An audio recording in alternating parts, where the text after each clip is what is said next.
Hillary Clinton is back. Now, maybe not really back, but this whole presidential race has become, you've got President Trump with a majority of the country disapproving of him.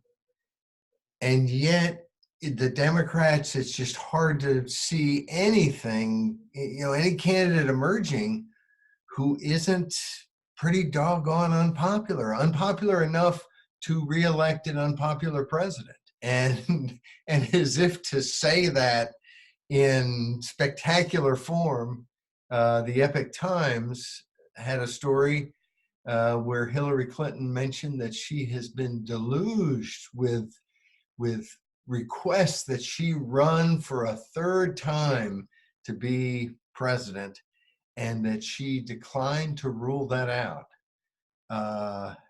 It sounds like the beginning of a tremendous third installment of a horror movie. What you're saying is that Hillary Clinton is now like the hockey masked figure in Halloween. Down and then there he gets back up again. Where did he go? Next movie.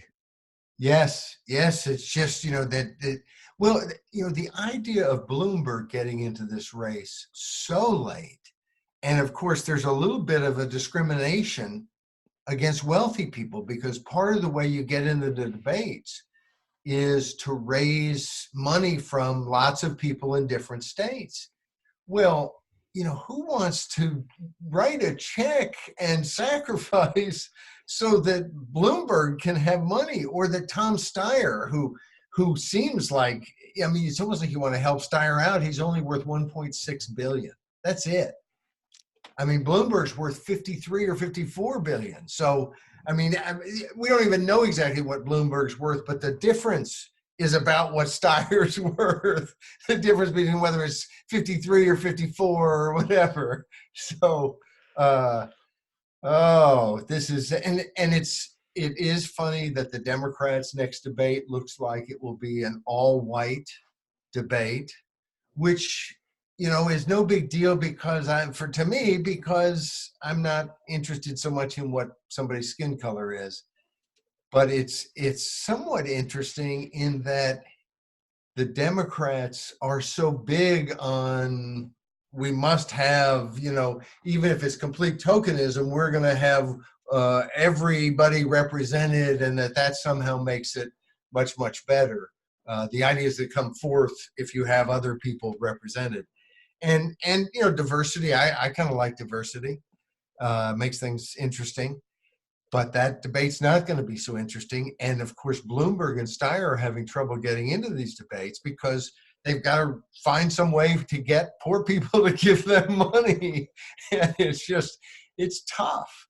So they're spending a lot of money in the campaign. And of course, it's all this billionaire, kind of anti-billionaire talk, even though most of the candidates are millionaires. And we've said numerous times, it's funny that, Bernie Sanders used to talk about millionaires and billionaires, and now he only talks about billionaires because, of course, it's come out that he's a millionaire.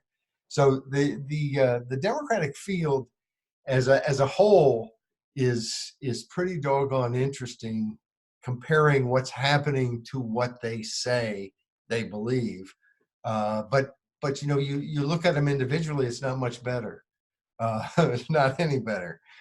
Joe Biden, from day one, he just isn't with it.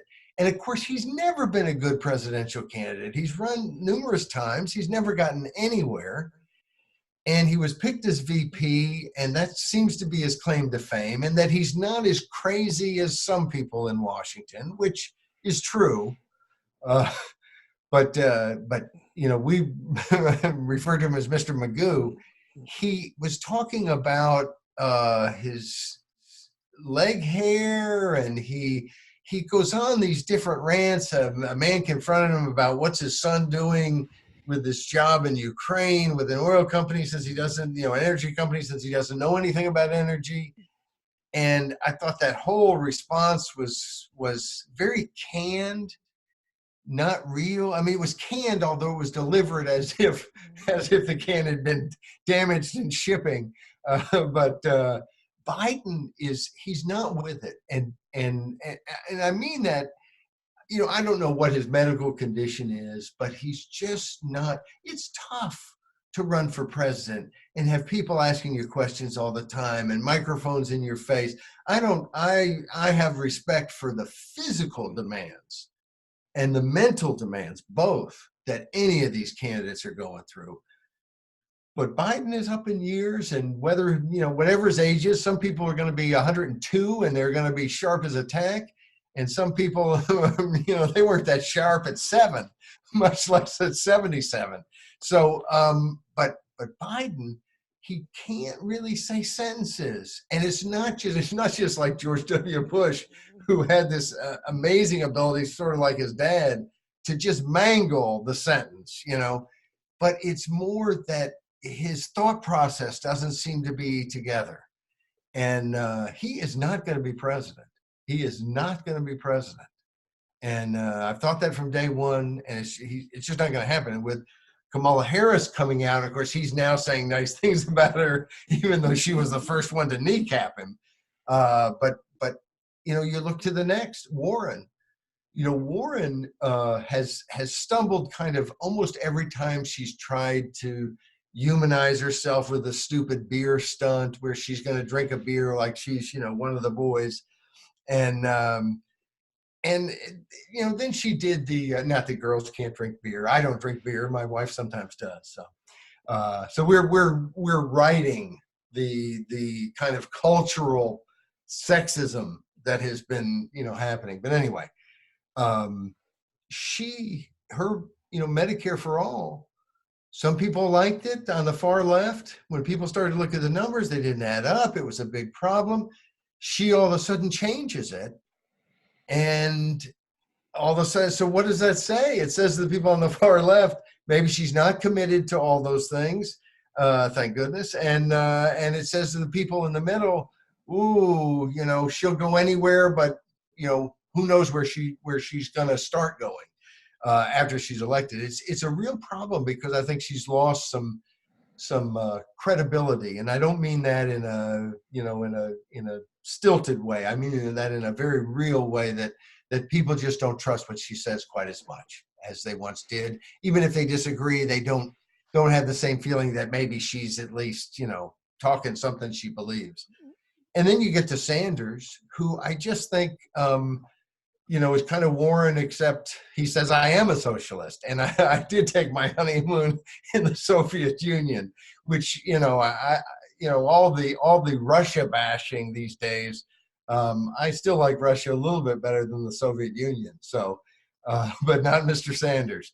That's problematic. And of course, the guy who seems to be jumping up right now, he's ahead in Iowa, he's ahead in New Hampshire, is frankly the Democrat I'm most scared of. And I think he's got some problems. He's got some problems potentially with the black vote, which is huge in the primaries, but is pretty huge even in the general. And I think that's a problem for him. But my concern, I think he's an FDR, big government guy who talks better than the rest of them. And I think, so I think he's pretty slick. He handles the media well. The media likes him. He has, he would be the first openly gay president. And that's something that's going to drive, some vote to the polls. And of course, there's been debate about whether he'll be hurt with a black vote, which tends to be, much more traditional, old-fashioned, whatever. When Barack Obama won with a big black turnout in California in 2008, not only did Obama win, but surprisingly to many, the Prop 8 gay marriage ban passed, and the feeling was from exit polls and so on that the higher African American turnout in California drove the victory for the anti-gay marriage measure. So, it'll be interesting to see what happens there. But my biggest problem with him is with all the candidates, Mr. Trump, you can like these guys, their personality or whatever, and you have to watch them on TV sometimes. So, you can pick and choose according to that. But it seems to me that it's their policies that matter, and everything else is usually a diversion. And Buttigieg, one of his first things was to talk about national service, and then to somewhat flippantly say, I guess it could even be voluntary or something. And I immediately came out with a commentary on it. In fact, I went to the YouTube and did a little rant on, this guy's got to come out and say it's not a minor thing, because we've talked about this National Commission on Military, National, and Public Service that the Congress set up to tell them, hey, should we keep draft registration and extend it to women or get rid of it? Should we have a draft? Should we military draft? Should we have national service, a forced national service program? And so this is back in the discussion, and they, like Buttigieg, often kind of talk about it as if it's all about service. And there's no real differences there between a draft where you're forcing people out of their lives and into the, military, or it's offering someone a job where they can do service in the community and get paid something and be, it's maybe one of their first jobs and they grow as a person. These are two very different things. One's called slavery and one's called freedom and taking a job. So I look at Buttigieg and I say, this is a guy who, if he's elected president, will be looking to do things like national service, will be gung-ho for continued regime change and so on. So I see him as a pretty dangerous character. But it's interesting, which really leads us kind of to Friday's common sense, and I'll skip over a couple. No offense to my other commentaries, but Fridays we did two things long in the making. One is we talked about the Selective Service Systems tweet earlier this year, back in late June, early July. I saw it around July 1st. I was so swamped with stuff. I wanted to write something for Common Sense, and I just didn't. I got busy with other things, but they had a tweet that showed a man with his hands handcuffed behind his back. And they made some flippant comment about, some people think that laws and government suck, so they don't register. And of course, the people that they prosecuted, and they're suggesting, they're tough, they're going to prosecute you, it's the law. Well, they haven't prosecuted anybody in over 30 years for not registering for the draft. And the people that they did prosecute over 30 years ago, for me, today that we tape this, which is Friday, December 6th, is the 35th anniversary of the FBI, 3 agents coming to my house and arresting me and putting me in handcuffs for refusing to register for the draft. And today, they aren't arresting anybody. And the reason they're not arresting anybody, even though I found out the Selective Service turned over 110,000 Americans, young Americans, to be prosecuted by the Justice Department for refusal to register for the draft.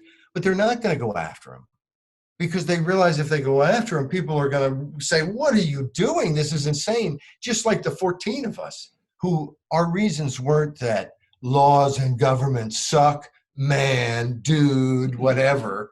Our reasons were that we saw what happened in Vietnam. We saw that the draft is a way for politicians to make war without the consent, the volunteerism of Americans to say, yes, we'll get into the military.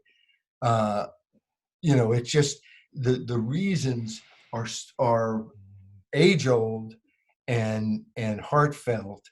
And here was some sophomoric tweet by an agency who basically forced thousands and thousands of Americans into a war they didn't believe of in Vietnam, And as I've pointed out at Common Sense and in a commentary, so many people died. I mean, almost 100,000 people died in Korea and Vietnam and in combat during the time we had a draft after World War II, those 30 some odd years, a little less than 30 years. In the 40 years since then, we have had about 10,000 people die in combat. That's way too many, as far as I'm concerned. And that's a big difference. And it doesn't, it's a correlation. It's not causation. It doesn't mean if you have a draft, people just drop dead on the street or we immediately go to war. But it does suggest that this idea that somehow the draft might somehow make the country such that we wouldn't be going to war. That was the whole point of the draft. And that's why Vietnam lasted as long as it did and killed 58,000 people. And so the one old thing was me being arrested 35 years ago. The other old thing was months ago, the Selective Service having this outrageous tweet and basically looking at our young people as, and I can say that I got some I claim, and that we're just going to lock you up, and this is how our country works. You work for us, we don't work for you. So that was I was glad to finally bring people that tweet, which is I think kind of looking behind the curtain at the Selective Service system, and it's funny. 35 years ago today, I had a kid that was 1 year old, almost 1 year old, and I had my wife. Worried about me spending the night at the lockup. And yet here we are 35 years later. And I don't know whether it's fortunately or unfortunately, because of course we could have had a draft. We could have had worse things happen. As I don't like to say, but it's true, it can always get worse. Or unfortunately, we're talking about the draft 35 years later. And to me, the difference now is we're talking about the draft and they're talking about bringing national service back, which is just an insane kind of, government loitering, government administered loitering maybe for people and all, sweeping the streets, ridiculous things to steal time from our young people who want to go to college or work a job or do something they want to do, or maybe a military draft. That's being talked about by this commission. But they're also talking about whether they're going to extend draft registration. And there's no need to do it. There's no need. There's no military need. There's no political need. It's stupid. And it gets in the way of people living their lives. And it doesn't provide anything for truly defending our freedom and our country. And so this commission has asked for public comment. I've given them more than a couple, and I'm urging everybody to do that. Let's tell them. If you go to thisiscommonsense.com, and the commentary is, what is it? It's terrible. Now I'm going to forget it. I knew I choke. Terrible. Terrible twisted tweet. Twisted. That's what I couldn't think of. Terrible twisted tweet. That was actually my title, not yours. Yeah. So, but you liked it. I actually came up with about 8 titles for this one. Anyway, but if you go there at the very end, and we'll maybe put a link or something in here. But at the very end, it says here, it's a highlighted link. Go to that link. Go to the commission's webpage. There's a little block where you can type anything you want. You don't have to spend a whole lot of time. You can say, don't extend draft registration to women. End it for everybody, or whatever you want to say. But I'd suggest that. And you can say no draft, no national service, no forced program where you take people out of their lives. That's called slavery. And say whatever you want, but go there and make a comment. It could have an impact on what the bozos in Congress, what this commission tells Congress to do, and then what those bozos actually do. So please go there today. Please. What else did we talk about this week? Well, we had something on Monday about the armed forces Yeah, going into space. yes, the new arms race. And in fact, antiwar.com picked that up and ran it on their site and gave us a nice link back and everything. It's interesting because it seems like China's in space, Russia's in space, the US is in space. War is going to go to space.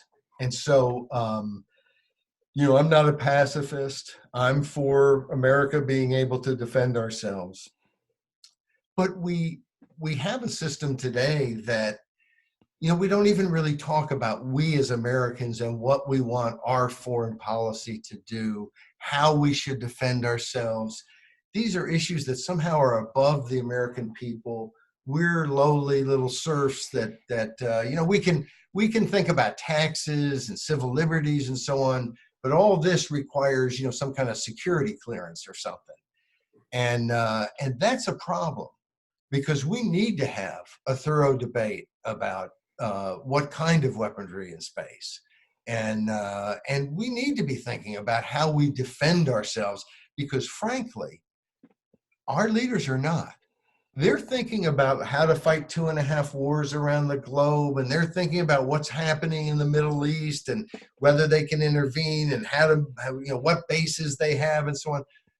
But when 9/11 happened, when there were enemy planes, enemies took over our planes and were flying them above our heads, the US military could hardly get a plane in the sky to fight them.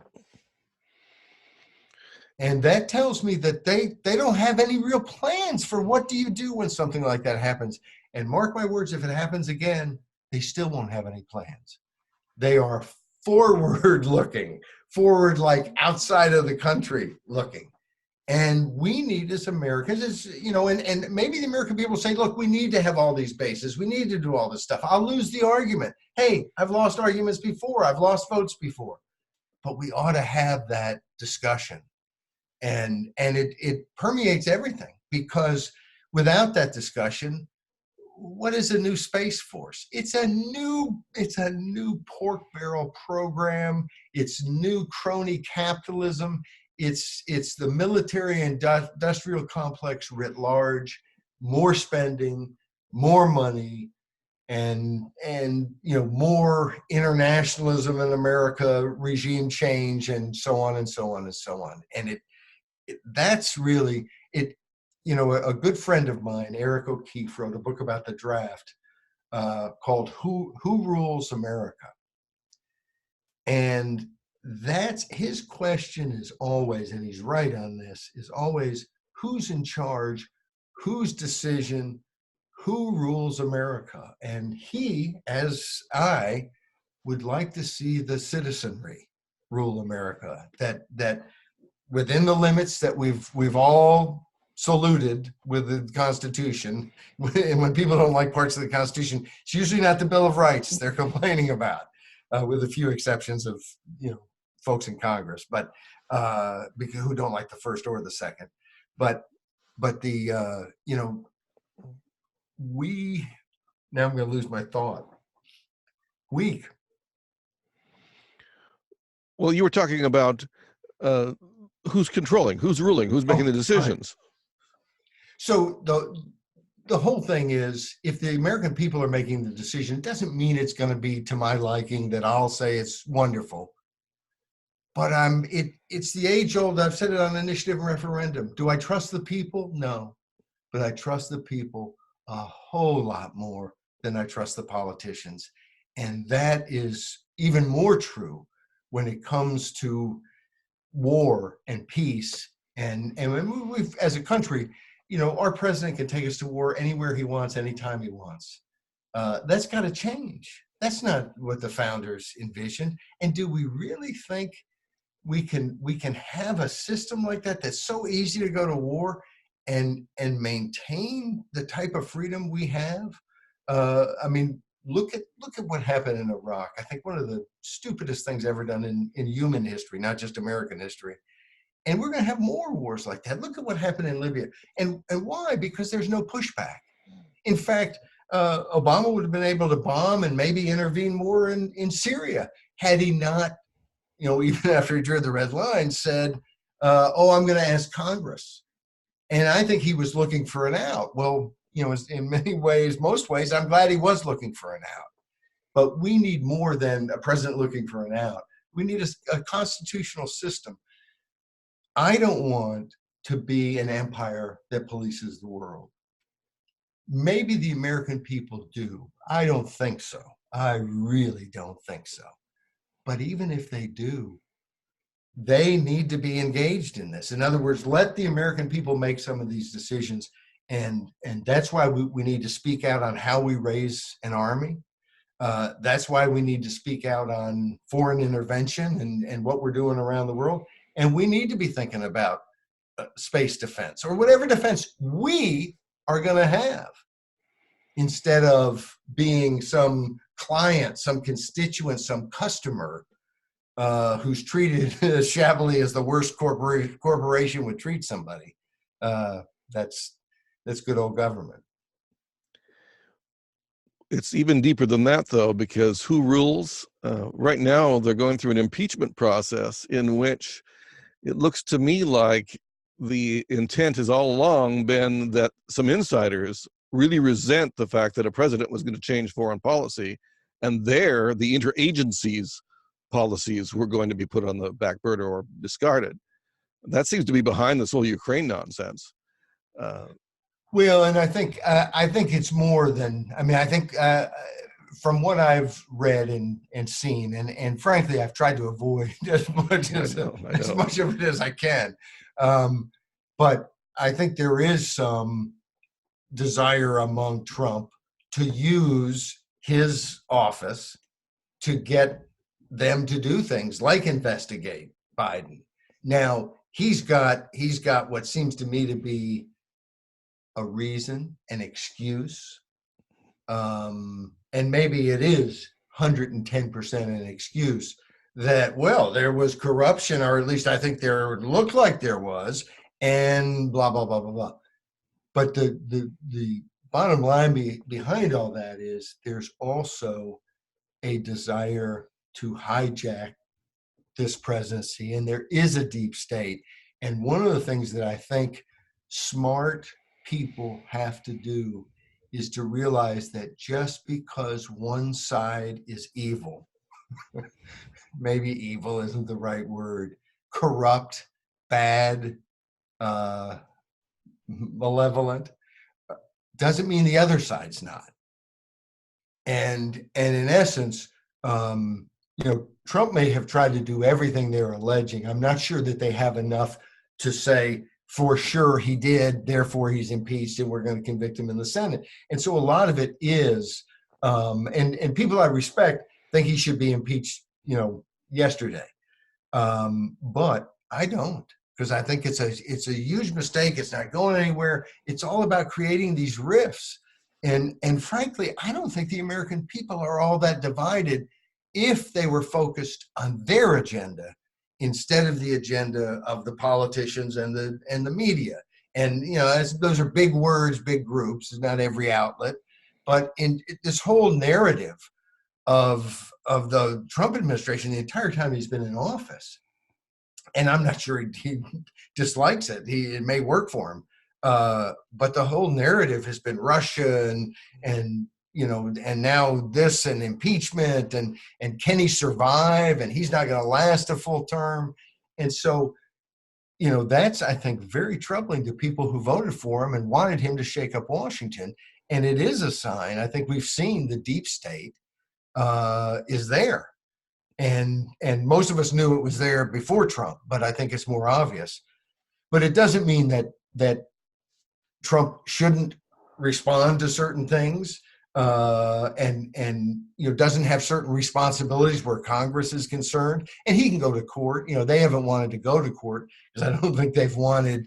There's been a number of people who they might want to require to testify, but Trump's been able to block them and say, "Don't testify." Well, when someone says, I'm not going to testify, then you go to court, and then a judge will decide whether that person's going to testify or not testify.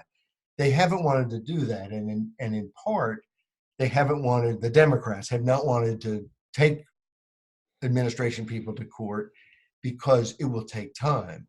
And some of that is, I'm sure they want it to be timely and we're going to finish this and save the country. But I think a big part of that is they want this finished as soon as possible and not stretching further into the new year. I mean, I think if they thought impeachment was really very good for them, we'd be having impeachment hearings in January. They've moved ahead a little bit more this last week, right? Yes, they did. Yeah, and they are drawing up impeachment articles and so on, and so they are moving ahead. But as we said, I think last week when we were talking about it, it's there's not much for the American people to do in this process. I mean, you could call your congressman, but I remember years ago when I first started Common Sense, sometimes not often, but I guess when I couldn't think of what to tell people to actually do about something, a couple of times I mentioned call your congressman. And there are times, frankly, to be honest, there are times to call your congressman where another voice could make a difference. I mean, sometimes I go vote knowing I might lose, but I want to send a message. So it is good to call your congressman sometimes. But first couple of times I mentioned that, I must have gotten I just was deluged, kind of like Hillary Clinton's request to run for president, except mine were real. But I got deluged with people going, Paul, come on, you usually make some sense. What are you telling us to call our congressman? That's a complete waste of time. And on most things it is. I mean, on most issues, our congressmen, they don't represent us, and they're not going to. And it would take a lot more calls than you probably have time to do. And I think, for instance, you'd be better off to go leave a comment to this National Commission on military service and on the draft and national service, that would have more impact, because their ultimate report to Congress could have more impact than calling your congressman about it. It is a problem, though. You see often, and we talk about often, and I think sometimes we don't want it to be true, but we're not behind enemy lines. Your neighbors, we there's a lot of agreement. We're a great country, but when it comes to making change that is almost universally wanted, term limits, for instance. And the one commentary we didn't talk about was legislators turned lobbyists turned altruists. But on something like term limits, the fact that it doesn't happen, even when Democrats, Republicans, people in New York City, people in Wyoming, every demographic group is for it. It doesn't happen because the politicians do not represent us. They represent us with whatever time they have left over from representing themselves and the interests that support them. Not so crazy. A lot of people, that's kind of the way they think and the way they act. And it's definitely, as we all know, the way our representatives are. They don't represent us. And we've got to change that. And of course, in Michigan, there's a way to change that. 27 years ago, they put a measure on the ballot, and Michigan voters voted for it against a lot of money spent by Upjohn and I believe Ford Motor Company spent money, and other powerful special interests were shaken down by the legislators and Dingell and so on, and they spent a lot of money. Voters voted for term limits. They have been whining. The lobbyists and the legislators have been whining ever since. But at the end of the day, what they've done now is filed suit in federal court and making arguments that have been made a zillion times in courts around the country, never been successful, not going to be successful here. But it's interesting in reading their complaint, their federal legal complaint.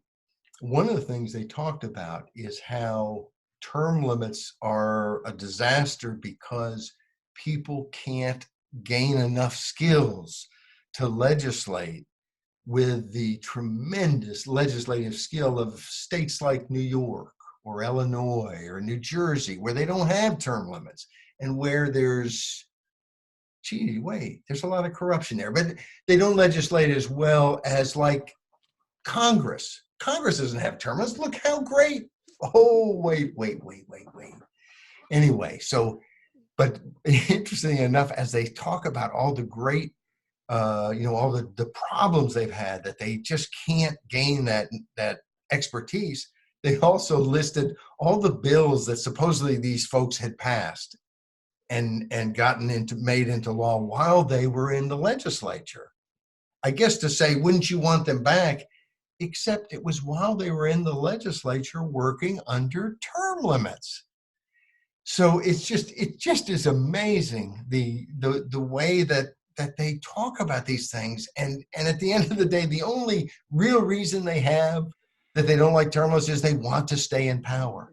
And we understand it. We all understand it. It doesn't make them, aliens from Mars. It makes them human. But it also makes them ex-officials. Let's keep our term limits law. And I think the people of Michigan will keep their term limits law, but they're going to come with every trick they possibly can. There's a lot of talk about a ballot measure, maybe putting stuff with it like some sort of ethics reform and ban gifts to lobbyists. Several states have done things like that, a ban on lobbyist gifts. And then, of course, at the end of the day, after people have voted for it, they find out that, well, the ban's not really real. But as they found out in Arkansas, the weakening of term limits is. So who knows what the legislature will do or what they'll do through some phony initiative that's put together by legislators and lobbyists and so on.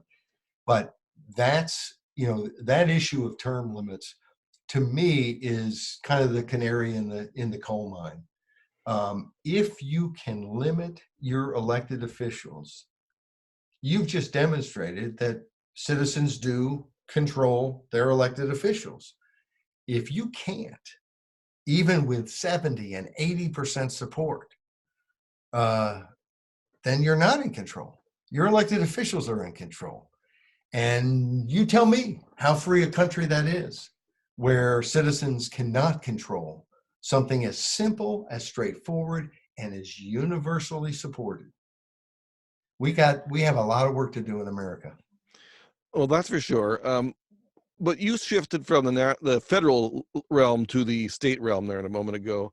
We don't talk very much about national or federal term limits. What's the state of that right now? There are a number of states that have passed calls for a convention, term limits convention, to propose an amendment. Missouri has, Alabama, Florida, seems to me there's one other, but they've got to get to 34. It's not easy, but that's the goal, and that would require Congress to do something, and either to say, okay, we can't stop the states from holding a convention to do this, or Congress might act themselves, thinking we'd rather write the amendment than let a convention write the amendment, because the convention would write a tougher amendment. But that's what's happening. And the U.S. term limits, I still serve on the board, has been working hard. They got people around the country. They've really beefed up their presence around the country. And I think, it's hard to know how fast it can happen. But knowing the folks at U.S. term limits, they're working to make it happen as fast as possible. I think in 2 or 3 cycles, you could see enough states do it. It's like a lot of things. Oftentimes you got to get that momentum.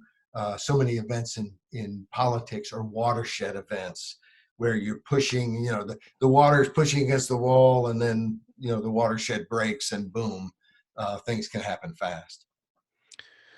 The Supreme Court decision in the 90s that sort of put the kibosh on legislated term limits. Legislated, state imposed. Right, state imposed, yes. At the state level for the federal office, right? Was right. U.S. term limits versus Thorton? Is that That's what's it called? correct. That's right. Okay. Did you have something to do with that? Well, I did. Helped. I was leading U.S. terminals at the time, and we got the attorneys together to fight the case and wanted that case to go up. It's interesting. One of the aspects of that case, and this is a little bit in the weeds for some people, but some of the states limited the terms of elected officials. You're limited, you're out after 2 terms. Others allowed people to continue to run, but without ballot status.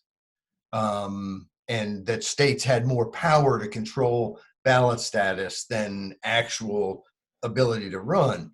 And in Arkansas, I believe it was in 1958, may have been, maybe off there, but they had a candidate run for Congress as a write-in and win. But the court, basically, the Arkansas Supreme Court said there's no real chance to win as a write-in candidate, even though it had already happened. But you can't win them all, I guess. And that case went up to the U.S. Supreme Court. It was 5-4. Thomas wrote a very, very good decision, a dissent, saying that there's nothing in the Constitution that stops states from doing it.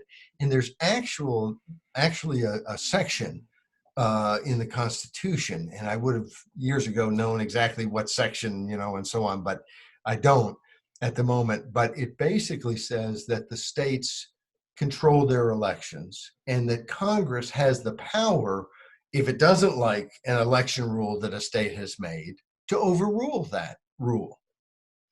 And, and it basically creating some checks and balances. The federal government doesn't tell states how to do everything when it comes to who can vote in their state and things like that. It's decentralized, left to the states. But ultimately, especially for federal elections, the federal government can say, no, you can't do that. In essence, what the court did 5-4 was to usurp the power that the Congress had to overrule those. And one of the things we argued is Congress has every power to overrule these state laws if they want. But of course, to do so would have been political dynamite and may have blown them up. And they didn't, the last thing in the world they wanted to do was to use their constitutional power to tell the voters back home, no, thank you. I like Washington. The hot tub's nice. Leave me alone. Let me stay for as long as I want. And so, the court bailed them out. And if you read Stevens's majority opinion, he capitalizes national government a bunch of times. His argument seems to be that this is a national government and it's national in scope, and that basically some states can't limit their people and not other states. But of course, no one was forcing these states to do this except their own voters. And that's the interesting thing that sometimes people don't realize. These measures won by huge margins. But the people who voted on them understood they were not limiting the entire Congress. They were simply limiting their people. And they had enough belief that it would ultimately come for everybody, but also that something had to happen, that sending the same people back to get more pork barrel, what does that help us? How does pork barrel projects help the average person? They don't. That's the dirty little secret. One of the problems with Congress is that our Congress people have given up a lot of their power to the executive branch and rest a lot of their legislative power into what the judiciary does, which is why the judicial nominations are so very, very important these days. Term limits would change that. All of a sudden, the reasons to slough off responsibility universally would go away, wouldn't they? I think so. And I think that the most dynamic aspect of our current Congress is its willingness to hand away its own power to the executive branch or to the courts so that it can absolve itself of any wrongdoing ever. It's not our fault. The executive branch didn't write the rules correctly. The courts didn't interpret it correctly. And during the battle over term limits in Congress back in 1995 after Republicans took over, there was also an effort to pass a line item veto. We had urged Congress to pass a statute on term limits that simply said we recognize the states having this right to limit terms, and not absolving, not saying they didn't have the right to overturn them, but just that we recognize the state's right to do this, because that would have, it may have had some influence on the court. And it also, that's really all we wanted, is Congress to step out of the way and let's do it, because we'd already limited over 40% of the Congress. And we believed that that was a big enough block that they would demand that there be a universal across the board. But here's the interesting thing. They argued they didn't like the constitutionality of what allowing the states to do it, that they just, they didn't want to do it because they had the votes. They could have done it and it would have helped. They didn't want to help. Whereas, when it came to the power of, in my view, this was about their own power, whether they could stay or not. Term was very personal to members of Congress. But when it came to line item veto and handing away institutional power to the president, to the executive branch, they voted overwhelmingly to do it. So when it comes, and we've written commentary after commentary, why does Trump have such tremendous power when it comes to setting tariffs? Because Congress gave him all that power. Why does the president have so much power to make war anywhere he wants to make it? Because the Congress gave him all that power. We find it has to be at least a half dozen, if not a dozen, scripts that I've written since Trump has been president that have talked about, wait a second, how does the president get this much power? And then has concluded, Congress gives it to him. And it's a huge problem. And we can thank Mr. Trump for waking people up to the problem of a president with too much power. But trust me, the next president's going to have too much power. And all the presidents in my lifetime have had too much power. This is This Week in Common Sense, starring Paul Jacob. Paul Jacob writes a commentary 5 days a week on thisiscommonsense.com, and this podcast is where he wraps up the week's stories.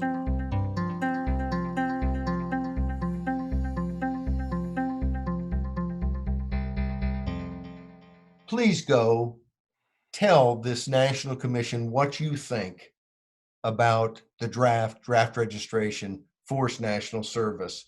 You can go to my Friday commentary at thisiscommonsense.com /2019/12//terrible-twisted-tweet / and then just hit return. What the heck? And you'll go to my commentary at the very end. There's a link. It's marked here. And you can go hit that link. You'll go directly to the National Commission's page to leave a comment. If you already know what you want to say and just want to go directly there, here's the URL. inspiretoserve.gov/public comments. Go give them a piece of your mind. Save some kid, male or female's life and freedom in the future. Thanks.